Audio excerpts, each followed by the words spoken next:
Bonjour et bienvenue chez moi.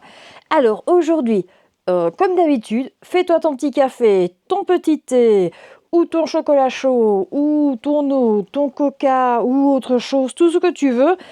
Et on est parti pour parler ensemble des 15 choses à ne pas faire en couture qui peuvent être dangereuses. Nombre de vidéos que je vois avec des raccourcis que vous prenez et qui sont dangereuses dans certains sens. Vous ne vous rendez pas compte en fait du danger qu'il peut avoir derrière. Maintenant, du danger, c'est surtout vis-à-vis des machines. C'est pas obligatoirement des dangers, vous risquez de mourir. Donc, nous allons commencer. La première chose, nous allons parler des aiguilles. Alors, une chose, s'il vous plaît, ne mettez pas les aiguilles en bouche. C'est tellement facile. Vous cousez et puis une deuxième, et puis une troisième. Et puis après, un moment, vous avez un moment de surprise, quelqu'un vous surprend ou un truc comme ça, fait et puis hop, les aiguilles rentrent dans la bouche et elles se plantent un peu partout. Ne me dites pas, oh, ça m'est jamais arrivé, si et ça, c'est possible, ça vous est jamais arrivé, mais c'est déjà arrivé à plein de gens. Donc je vous le dis, en étant petite fille de couturière, je sais très bien les nombreuses choses qui arrivent dans les coulisses. Donc vraiment, faites attention, les aiguilles, c'est toujours une erreur de débutant la plupart du temps, quoique ça m'arrive à moi aussi de temps en temps, hop, je mets une aiguille dedans, et puis je dis, ah, réfléchis, tu dois la mettre à terre, et ainsi de suite. Mais franchement, faites-moi plaisir, essayez d'éviter ce mauvais tic, parce qu'un jour, un accident peut arriver, n'importe quoi. Il suffit que votre chat ou votre chien vous saute dessus, percute les aiguilles rentrent, ou dans l'autre sens, vous crachez les aiguilles, ça tombe sur un enfant, sur votre main, sur n'importe quoi. Faites vraiment attention à ça. La deuxième chose à ne pas faire en couture et qui est dangereuse, là je vous le confirme, et ça touche toujours nos petites aiguilles, c'est de passer avec votre machine à coudre sur les aiguilles. Alors je vous explique tout simplement. Vous mettez votre aiguille dans votre tissu, puis oh, flemme de m'arrêter à chaque fois pour enlever l'aiguille, et hop, on passe outre de tout. Et à un moment, vous avez l'aiguille qui fait paf, et vous avez un éclat qui vient dans votre visage. Alors ne rigolez pas, ça m'est arrivé. C'est une chose qui m'est arrivée. Donc depuis, je ne mets plus jamais les aiguilles en dessous de mon aiguille à coudre.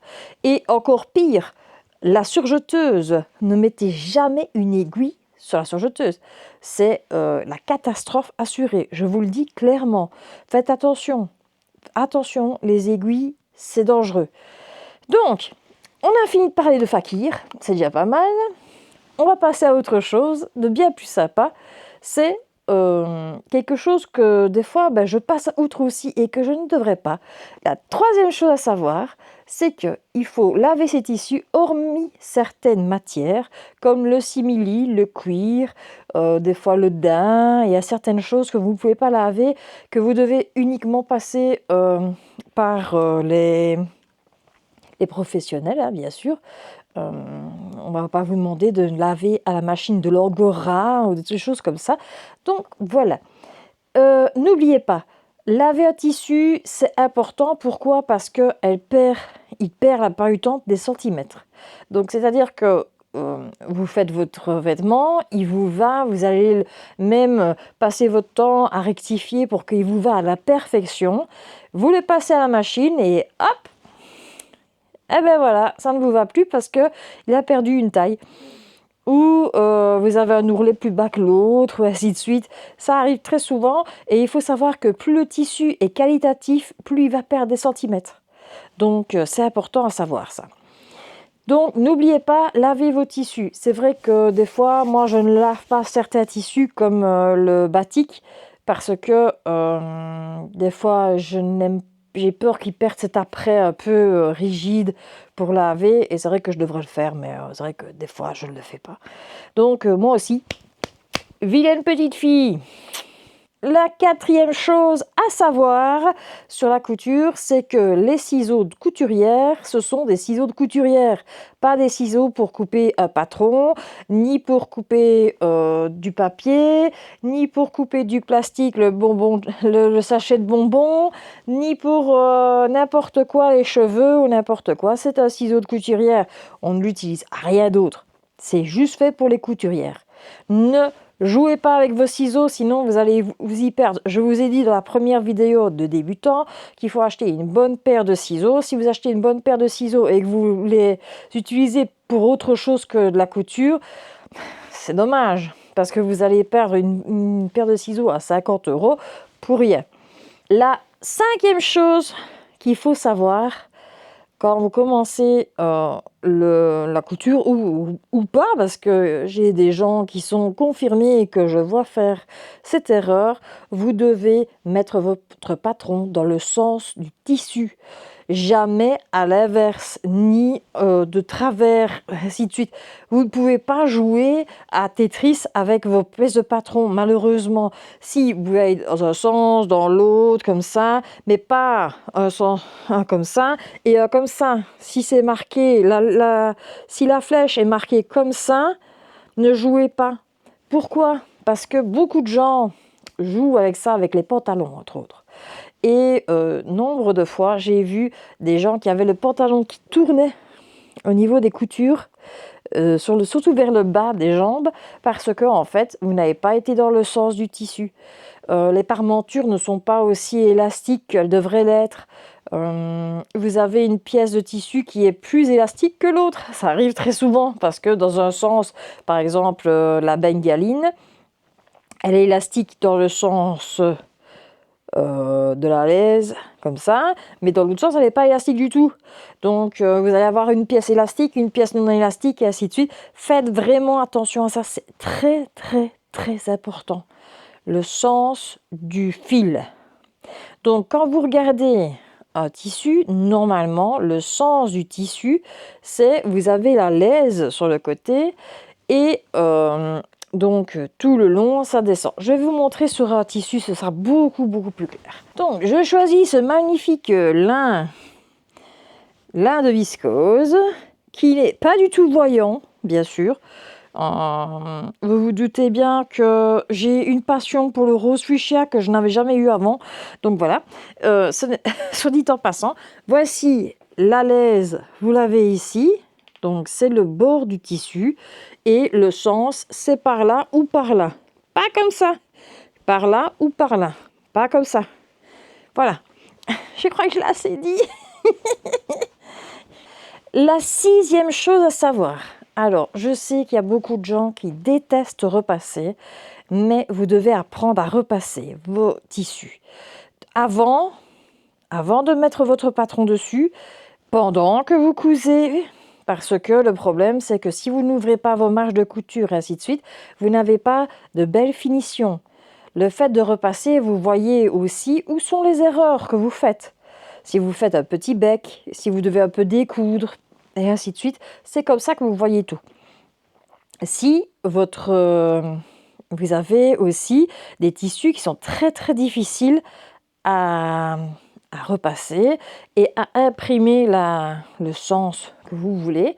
Il existe, vous prenez un linge légèrement humide et au lieu d'utiliser votre vapeur avec votre fer, vous passez votre fer sur le linge humide qui est bien déposé sur le patron et à ce moment-là, on appelle ça une pâte mouille et vous laissez un peu le fer faire son effet, chauffer et à ce moment-là, ça se marque mais ça ne marque pas le tissu. Donc ça, c'est bien pratique pour les choses qui brûlent facilement et ainsi de suite. Donc voilà. N'essayez pas sur du daim. Moi, j'ai essayé, ça brûle tout quand même. Donc voilà.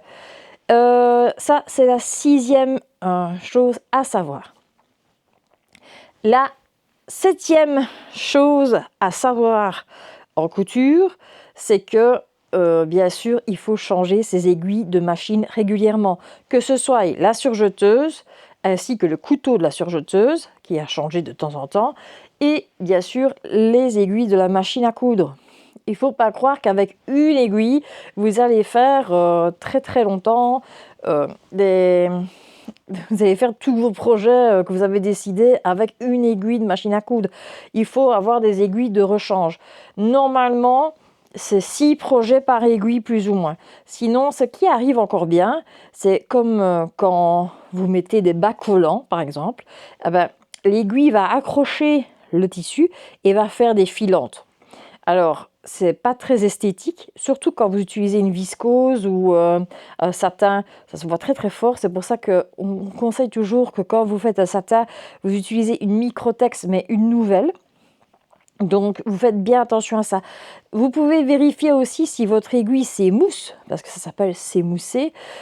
Si vous passez votre doigt dessus et que vous sentez que ça commence à gratter vraiment très très fort votre doigt, là, il faut se tracasser et changer votre aiguille. Voilà pourquoi on dit toujours que la couture est très chère, parce qu'il faut beaucoup de matériel de base en fait. Voilà pour ce point-là. J'espère que je ne suis pas trop barborde non plus en expliquant, parce que je sais que 15 points c'est beaucoup, mais voilà. J'espère que tout se passe bien jusque maintenant. La 8e chose à savoir quand vous commencez la couture. C'est bien, vous avez décidé de commencer un vêtement, vous êtes chaud patate et vous vous dites « Ouais, chez CA, moi je fais la taille 36 ». Et vous partez sur un 36, vous cousez un 36 et le vêtement ne vous va pas, il est trop petit ou beaucoup trop grand. C'est normal. Chaque marque a un tableau des tailles qui correspond à leur façon de voir les tailles. C'est-à-dire que, par exemple, il y a des marques italiennes qui taillent beaucoup plus petit, il y a des marques allemandes comme Burda qui taillent plus grand, parce que les femmes sont plus grandes et un peu plus larges. Elles ont une autre morphologie que les femmes qui sont françaises et qui sont un peu plus fines, et ainsi de suite. Donc, tout change selon l'endroit où sont faits les patrons. Donc, vérifiez bien le tableau de taille, parce que peut-être que chez, je ne sais pas, Direndo, vous faites une taille 40 et chez Burda, vous faites un 36. Ça peut arriver. Donc voilà, faites attention et ne vous tracassez pas. Donc ne focalisez pas sur la taille que vous cousez, c'est l'important que le vêtement vous aille. La 9e chose à savoir quand on commence en couture. Alors, vous allez commencer, vous êtes heureuse et ci et ça, vous allez aller dans un magasin et vous allez acheter des tissus qui vous plaisent, et vous allez acheter un tissu bien sûr super fluide, super joli, un genre de voile de coton, ouah, ça tape dans l'œil. Vous imaginez la belle robe de plage doublée, ainsi de suite. Vous achetez le patron qui va avec, et quand vous arrivez à la maison, c'est une catastrophe, vous n'arrivez pas à travailler le tissu, et à la fin je vous le dis clairement, à la fin de 2-3 jours que vous allez essayer de travailler le tissu et que ça ne fonctionne pas, vous allez laisser le projet de côté en vous disant « je vais le faire plus tard ». Et comme toutes les couturières, et ne croyez pas que vous êtes la seule, hein, toutes les couturières, quand elles laissent un projet sur le côté, elles ne le font jamais. C'est très très rare qu'on va rechercher un en cours qu'on a commencé, qu'on s'est cassé la tête dessus et que ça ne fonctionne pas. C'est très très rare. Hein. Moi-même, des fois, je préfère même jeter-le en cours quand, après un mois ou deux, que je me dis je ne vais jamais le faire. Je préfère le jeter que de me dire je vais faire n'importe quoi parce que ça ne va pas. Donc, faites attention au tissu que vous achetez. C'est important.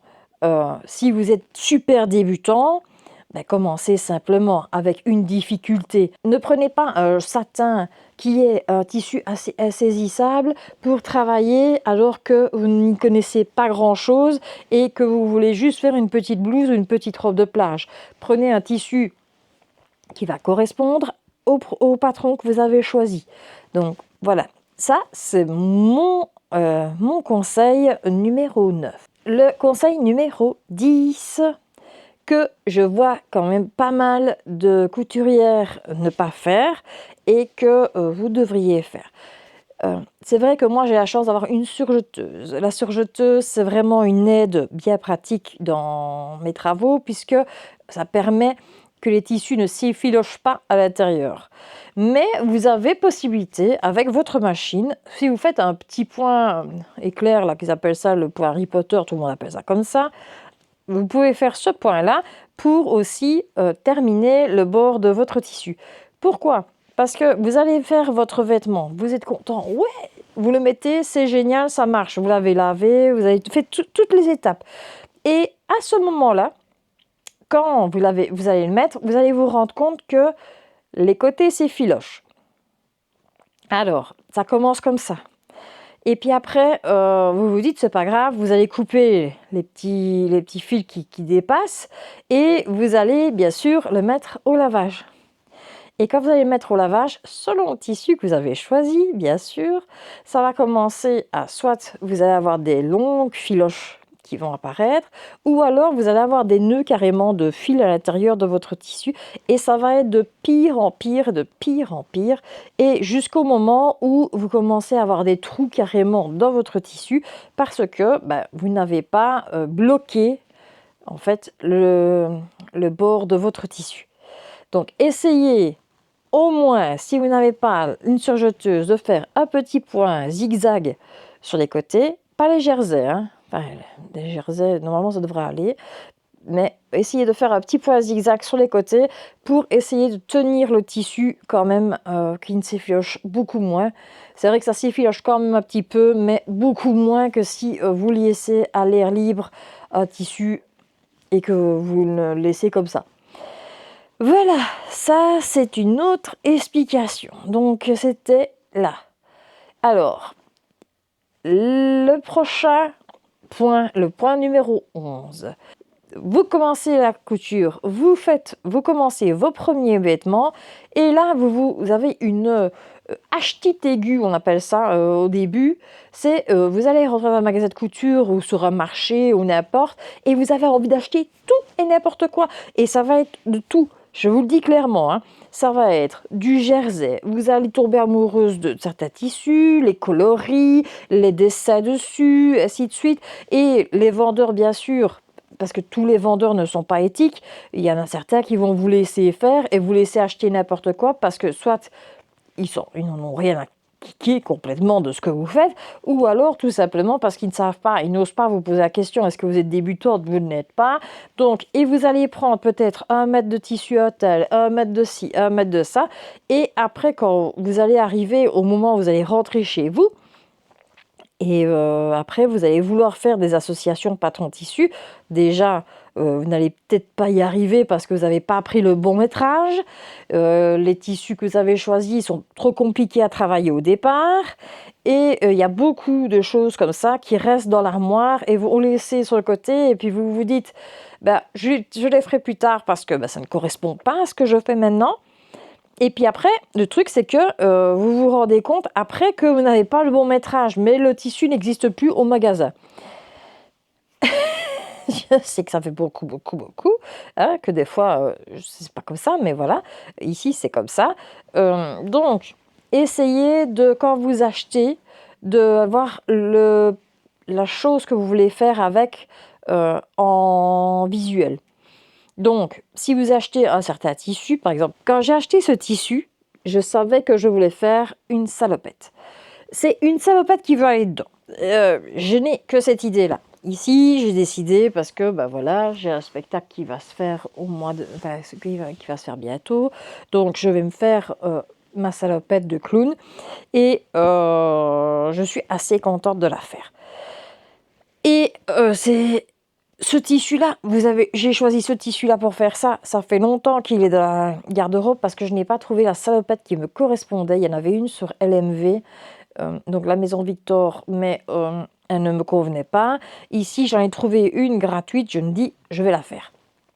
Donc voilà, essayez d'avoir, à chaque fois que vous achetez un tissu, essayez de dire je vais faire ce patron-là. Comme ça, vous pouvez savoir le nombre de métrages qu'il vous faut et ce que vous voulez faire. Et en même temps, si la vendeuse est devant vous et que vous allez choisir un tissu et vous lui dites voilà, je voudrais bien faire une robe mi-longue avec par exemple, donc une robe mi-longue avec des manches jusqu'ici et un col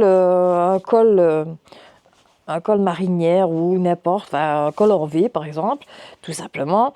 Et à ce moment-là, la vendeuse, si elle est couturière, normalement elle doit l'être, parce que normalement elles sont souvent couturières quand elles sont vendeuses dans les magasins de couture, elle va vous dire, ah, ben, pour moi, il vous faut 2,50 m, 3 mètres de tissu. Mais par contre, si vous l'aiguillez pas et que vous lui demandez pas, elle va pas vous le dire, parce qu'elle, ça ne change rien à sa vie. Mais vous, au moins, vous avez un panel et vous pouvez être aiguillé par les couturières. N'hésitez pas, et ça c'est le prochain point, le point numéro 12. J'ai plus assez de mains. Le point numéro 12, n'hésitez pas à préparer vos projets, à les montrer. Par exemple, vous pouvez le montrer sur Insta, on est en communauté ci et ça, vous pouvez poser des questions aussi, on n'est pas là pour vous cracher dessus, ainsi de suite. Vous êtes débutant, nous pouvons comprendre aussi que vous avez des questions qui vous paraissent peut-être bêtes à vous, mais qui sont quand même judicieuses. Moi, j'ai appris quelque chose et j'applique toujours ça depuis quand j'ai faisais de la magie pour les enfants. On m'a toujours dit, il n'y a pas de bête tour. Donc, il n'y a pas de petit tour de rien, quoi. Et ben, c'est la même chose, il n'y a pas de bête question. Par exemple, une question, est-ce que je dois surfiler ça? Ben, moi, je trouve que c'est pas une bête question parce que c'est pour quand vous faites des finitions après, que ce soit plus propre et ainsi de suite, donc ça tombe. Donc, c'est important. Toute chose est importante. Maintenant, si vous commencez à me poser 10 fois la même question, est-ce que je dois faire ci? Là, ça va commencer à m'énerver. Mais il n'y a pas de bête question. C'est toujours important de poser des questions et de s'entraider. Parce que sinon, bah, comme on dit, hein, il y a des métiers qui vont disparaître et on sera un métier qui va disparaître. Donc, pour continuer dans la joie et la bonne humeur, alors, le conseil numéro 13, c'est un conseil que j'ai donné justement dans ma première vidéo pour débutants. Ayez le bon matériel. N'achetez pas tout et n'importe quoi. Achetez les choses essentielles, les choses que vous avez besoin et achetez de la qualité. Vous allez avoir un meilleur rendement et un meilleur rendu si vous achetez de la bonne qualité. Exemple, j'ai des aiguilles qui sont des aiguilles de chez Schmetz, pour ne citer que eux. J'ai des Bowen aussi. Les Bowen sont beaucoup plus chers que chez Schmetz. C'est vrai que c'est assez cher, mais j'ai une autre qualité qu'avec celle que vous achetez sur Internet. Et entre autres, j'ai aussi la certitude que ma machine ne va pas faire d'erreur et ne va pas casser, ou que l'aiguille cassera moins vite. Elle s'émousse moins vite aussi, parce que le problème, c'est que plus vous allez acheter quelque chose moins cher, comme des aiguilles par exemple, ben, les pointes ne sont pas aussi aiguisées, et ainsi de suite. Par exemple, il y a peut-être une petite erreur dedans, un petit problème au niveau qu'elle n'est pas toute droite, ou ainsi de suite. Et ça, c'est ennuyant, parce que vous allez le mettre dans votre machine qui coûte une blinde, et bien sûr, vu que l'aiguille n'est pas toute droite, elle va gratter peut-être un truc dans la machine. N'importe quoi, on ne sait pas, hein. Et là, à ce moment-là, vous vous rendez compte en fait que vous avez cassé une pièce de votre machine et que vous ne comprenez pas pourquoi, mais en fait, c'est tout simplement les aiguilles ou le fil. Le fil aussi, moi je prends du Gutermann. Le Mettler est très bon aussi. Il y a d'autres marques. Et même, vous pouvez, il y a du Mettler et du Gutermann. Il y en a chez Dries & Donc, ne croyez pas qu'on n'en trouve pas dans les trucs un peu moins chers. Mais prenez des choses intéressantes. Maintenant, par exemple, la surjeteuse. Moi, je prends les cônes de surjet de chez Dries & C'est vrai que c'est pas la meilleure qualité, mais j'en suis pas trop mécontente. Ils ne cassent pas rapidement, donc c'est déjà pas mal. Et les aiguilles de ma surjeteuse, je les change tous les mois. Donc ça, il faut absolument les changer parce que sinon, vous allez avoir des problèmes. Ensuite, qu'est-ce qu'il y a d'autre? Ben, les aiguilles, j'avais expliqué que les aiguilles, il fallait aussi. Donc, bien utiliser les choses, les bonnes choses aux bons endroits et vous aurez des meilleurs rendus. Voilà, voilà. Le conseil numéro 14, on va arriver à la fin. J'aurais fini de parler bientôt. Choisissez le bon patron avec une technique de difficulté en plus de ce que vous connaissez. Donc, c'est-à-dire que si vous êtes super débutant, ne choisissez pas la Magnolia de Di Grendo. Hein. C'est pas possible. Vous n'y arriverez pas et vous allez vous péter la tête au mur. Donc, choisissez un patron simple avec une difficulté. Et ensuite, à chaque fois que vous faites un nouveau patron, si vous voulez vous challenger, ou alors quand vous avez maîtrisé cette difficulté, vous refaites une autre difficulté, et ainsi de suite. Ne commencez pas à vous lancer 100 défis en même temps, ça ne sert à rien. Vous allez juste vous embrouiller l'esprit, et là, c'est le problème. C'est que plus il y a de difficultés, plus ça va être compliqué. Je vais m'expliquer. Des fois, je m'attaque à des challenges. Je me challenge moi-même, hein, parce qu'il y a des choses comme le simili-cuir, par exemple, que j'ai fait. C'est un challenge. Le problème, c'est que je me suis rendu compte en faisant le projet, j'ai eu vraiment la chance d'avoir un patron qui correspondait, qui donnait bien, ainsi de suite, et que j'ai su un peu bidouiller les choses que je n'arrivais pas obligatoirement, qui n'était pas parfaite au niveau du patron. Maintenant, il faut savoir que il y avait des difficultés un peu dans tous les sens, et plus vous avez de difficultés, si je ne maîtrisais pas les difficultés qu'il y avait dans le patron, ben ça aurait été... Donc j'avais le problème du simili qui est déjà très compliqué à gérer, plus tout le reste, ça aurait fait quelque chose de pouf, comme ça. Et c'est le problème qu'on a souvent, c'est qu'on se dit « Oui, je veux une jupe en simili-cuir » au début, parce qu'on regarde Pinterest ou un truc comme ça, on voit des choses qui nous plaisent. Et je suis tout à fait d'accord avec vous. C'est vrai que une jupe en simili-cuir noir avec un beau chemisier et une petite capeline dessus, c'est magnifique. Donc vous voyez la fille qui est magnifique avec ses petits bas et ses chaussures hautes et vous vous dites « Waouh, je veux faire la même chose comme ça ». Attends un petit peu. Prépare-toi à ça. Donc tu te prépares. Moi, le simili, je l'ai travaillé après... j'ai commencé à essayer il y a 10 ans, donc on va dire que je fais de la couture intensive depuis 20 ans, donc 10 ans après j'ai essayé le simili, et là, après 20 ans, maintenant je commence tout doucement à le gérer. Il faut savoir que c'est une matière que vous n'utilisez pas beaucoup, par exemple.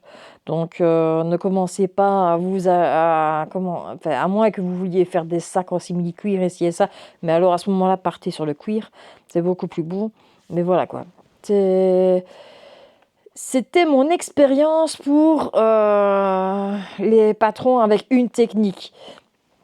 Faites au fur et à mesure. Chaque chose a son temps. Vous ne pouvez pas attraper le soleil si vous ne savez pas vu les étoiles.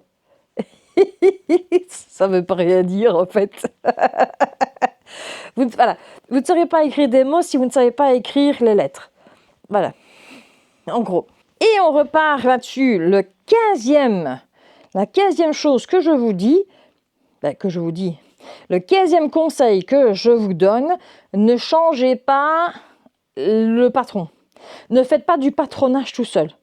Donc, ne prenez pas une blouse et vous dire « Ah, j'ai envie de rajouter 5 cm à droite, je vais faire un dos nu, je vais faire juste attaché dans le dos, donc je vais changer la forme de l'encolure et ainsi de suite. »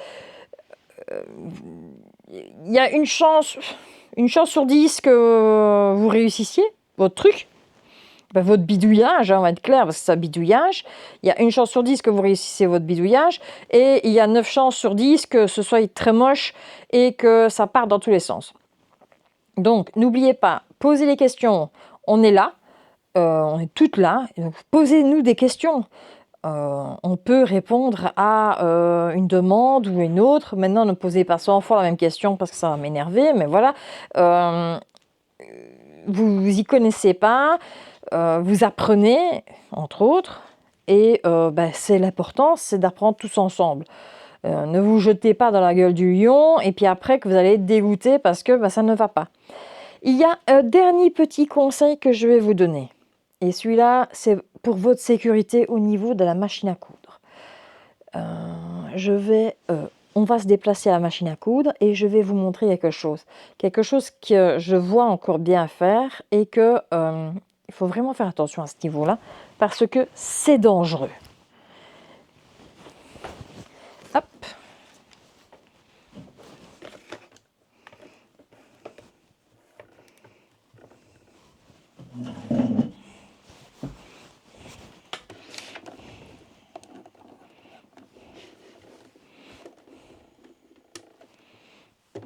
Alors voilà, bienvenue sur ma machine à coudre.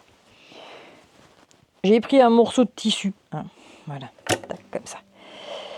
Alors, je ne sais pas si vous allez voir.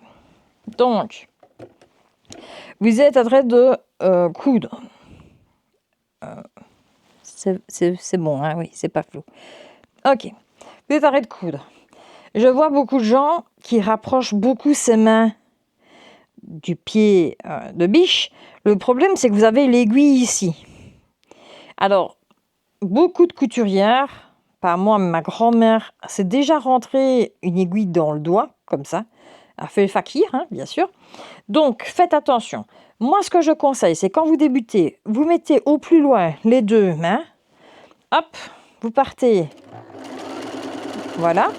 Alors, une chose aussi, c'est vous mettez que l'aiguille reste bien plantée dans le tissu. Et quand vous arrivez ici, vous pouvez attraper légèrement le tissu. Vous ne tirez pas. Vous laissez faire votre machine. Elle sait ce qu'elle doit faire. Et vous avancez gentiment comme ça vous arrivez à gérer. Le mieux encore, c'est de mettre, moi j'ai un plateau pour mettre, comme ça vous avez assez de place pour travailler. Je pense que c'est le mieux. Donc, les choses importantes, c'est une chose importante à savoir. Donc, en fait, ça n'est pas 15, ça en est 16. Donc, voilà. Donc, on va se remettre tous les deux ensemble.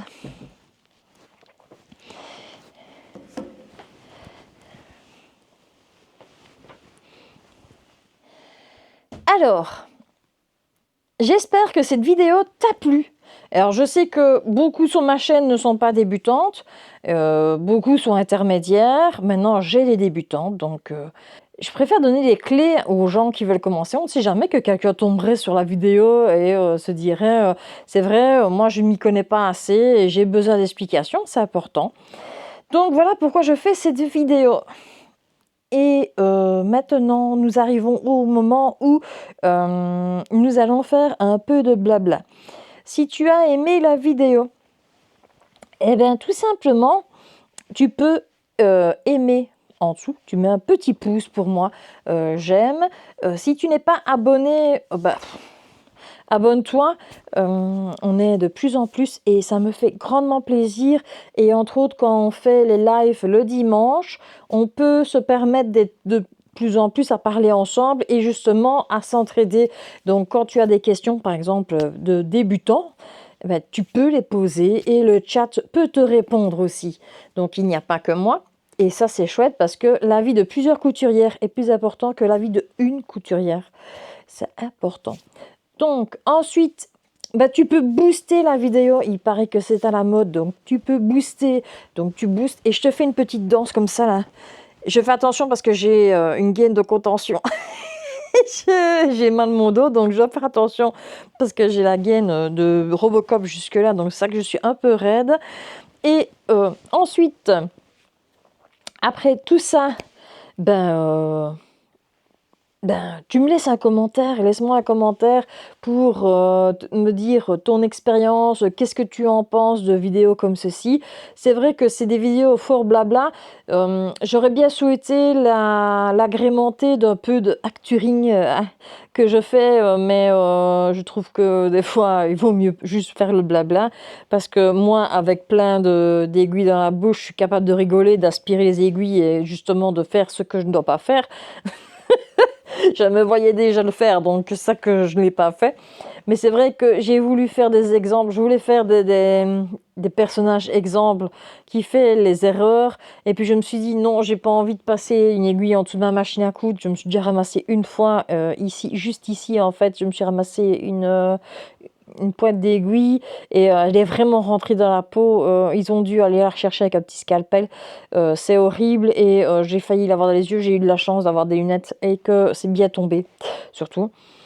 Et en dernier, je pense que c'est pas mal si tu as activé la petite cloche pour pouvoir avoir bien sûr le live, qu'on soit tous ensemble pour le live de dimanche. Nous faisons la fin du manteau qui est en dessous de mon tablier japonais. L'adresse numéro 2 que je devrais faire, mais vous pouvez faire votre manteau. Entre autres, il y a beaucoup d'entre vous qui ont fait des bombers, il y en a qui ont fait des culottes et d'autres choses pendant le live, mais nous cousons ensemble et on parle de tout et de rien.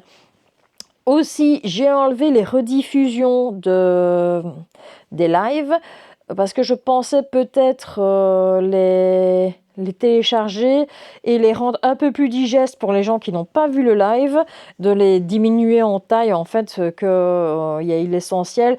Mais vu que on ne voit pas grand chose et que en fait on est juste arrête de parler ensemble. Donc je pense que les lives, je les laisserai 2 ou 3 jours sur la chaîne et puis que je les supprimerai parce que ça n'a aucun intérêt de le laisser quoi. Donc voilà. Dès que je lancerai, que j'aurai la vidéo du lundi, j'enlèverai, enfin du mercredi, dès qu'il y aura la vidéo du mercredi qui sortira, j'enlèverai le live. Alors, sur ce, ben voilà, moi j'ai terminé. On se retrouve vendredi pour un bilan couture. Je suis en train de commencer les coutures. Ce sera un bilan automnal, bien sûr. Donc, je vous fais des gros bisous. Prenez soin de vous. Bonne couture surtout. Et à bientôt.